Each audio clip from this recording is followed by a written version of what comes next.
Hi friends! Did you or do you ever wear hand-me-downs?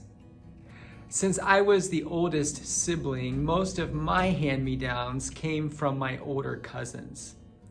I never minded. In fact, I remember a t-shirt with the name of their school on it that I just loved.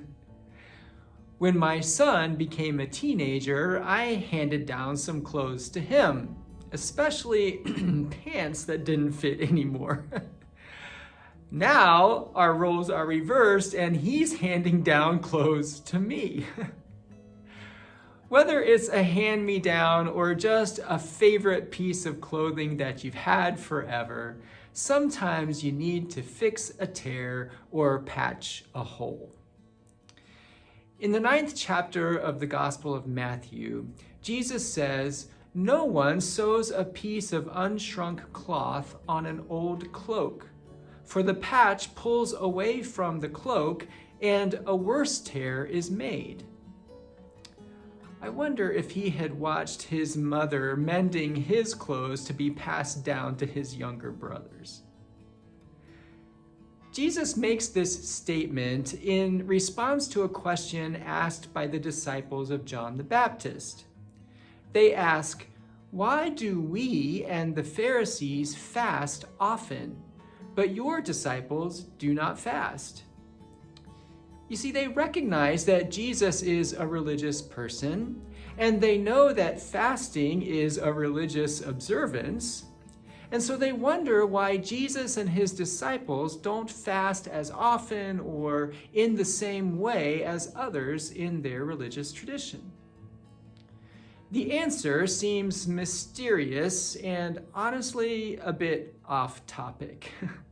Jesus says, "No one sews a piece of unshrunk cloth on an old cloak, for the patch pulls away from the cloak and a worse tear is made." What Jesus is doing is using the language of parable to answer the question. That is, he's using a common life experience to teach about his mission. Jesus is essentially saying, "I have not come to mend religion. I have not come to sew up threadbare human nature. I have not come to put a patch over evil in the world. I have come to transform religion, to reshape humankind, and to make all things new." Jesus' mission goes much farther and deeper than reformation. Jesus' mission is transformation. That means that Christianity is not static. It's dynamic. It's always changing and growing.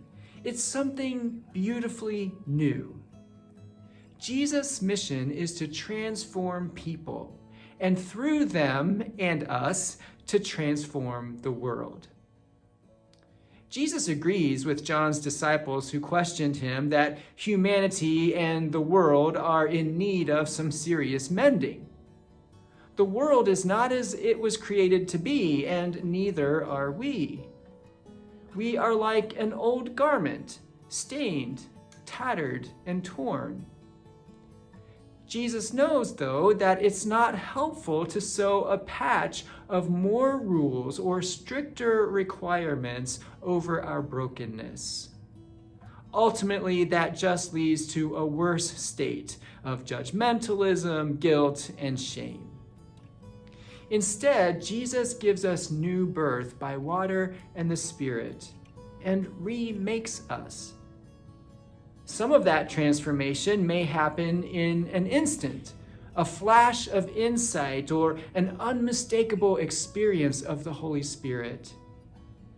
And a lot of it happens slowly over time, growing steadily to be more and more like Jesus.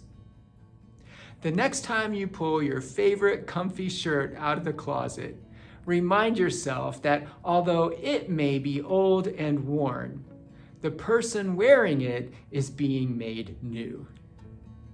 Thanks for listening. I'll see you again next week.